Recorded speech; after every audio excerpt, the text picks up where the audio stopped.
Good. Happy Tuesday, everyone. It's Tuesday, June 28th, 2022. I'm Riley King, and welcome to the Entertainment Report, right here on the Riley King Radio Network.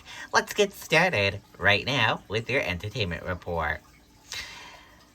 First up, Olivia Rodrigo slams Supreme Court justices with Fuck You performance. Let's take a listen to that video from Entertainment Tonight. The opioid epidemic is a life and death issue, not a Republican or Democratic one. That's why I voted against my party's FDA nominee, because he was more of the same. And New Hampshire's had enough of that. This song goes out to the justices. We hate you.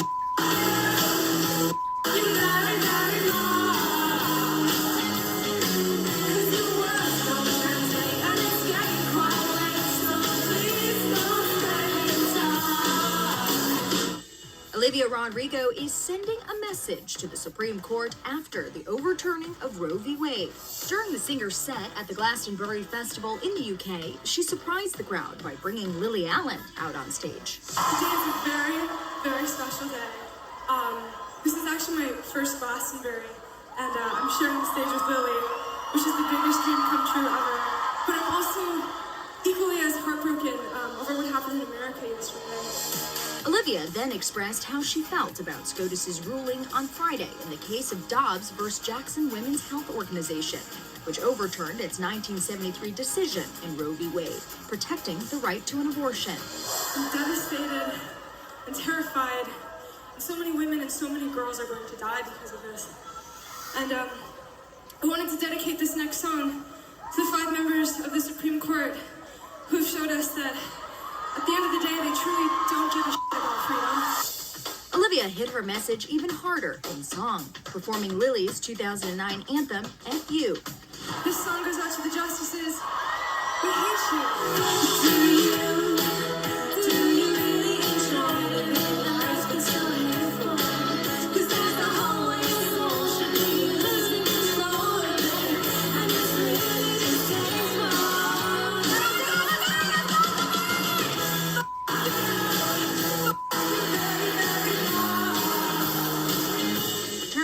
This was a big moment for Lily.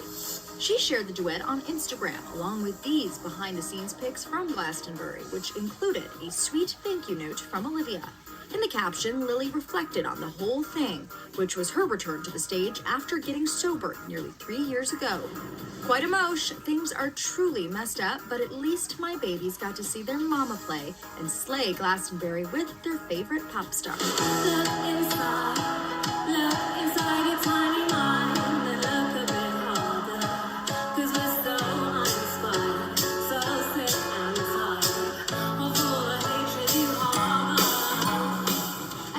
Whether I'd be able to get up on a stage like that sober again. If I'm honest, a part of me thought it was all in the past. Lily also ended her post giving hope to her fans by saying she might not hang up her mic just yet.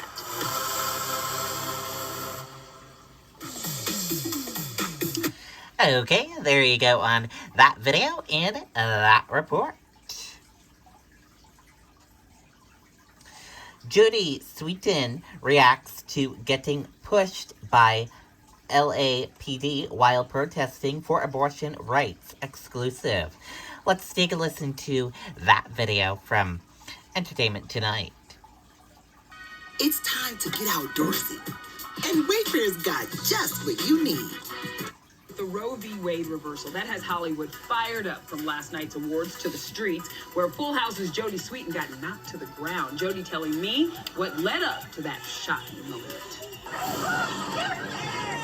What actually happened that caused that confrontation? The confrontation had already been happening. It was such a crazy day. There was so much happening. I was walking forward, and one of the officers grabbed the handle on the back of my backpack and threw me down. The video shows 2 officers in full tactical gear push the actress to the ground. Fellow protesters helped Jodie get back on her feet. protests can be inconvenient. They can be loud, and they involve a lot of people, and that is our First Amendment right, and one of the great things about this country. And so, as long as we can exercise that, I will continue to do so.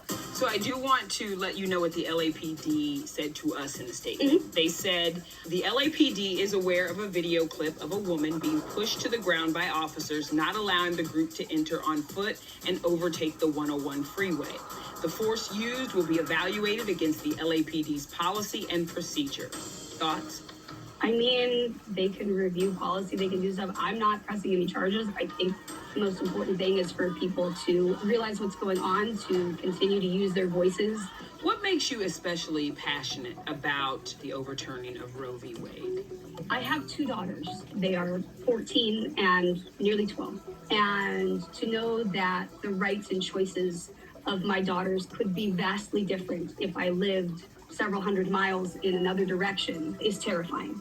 While Jody took to the streets to protest the ruling, other celebrities, Rita Moreno, Cheryl Burke, and Ireland Baldwin, shared their own experiences to raise awareness. I was raped when I was a teenager, and I was completely unconscious when it happened. The only person who knew was a nurse that treated me shortly after. Ireland, who's the daughter of Alec Baldwin and Kim Basinger, says she had an abortion years later when she was in an unhappy relationship. I chose to get an abortion because I know exactly what it felt like to be born between two people who hated each other. The late Paul Walker's daughter, 23-year-old Meadow Walker, revealed she had an abortion in 2020 during the pandemic. Quote, "I was lucky enough to have a great doctor who supported me through the debilitating process." At the BET Awards last night, the show's In Memoriam segment mourned the end of Roe v. Wade. Lizzo, who opened the show, also made a powerful statement. Thank you, Lizzo, for pledging $1 million to Planned Parenthood. Okay, and there you go on that video and that report. And that does it for this edition of your entertainment report right here on the Riley King Radio Network. Thank you for tuning in and listening to this entertainment report. Have a great rest of your Tuesday. Goodbye.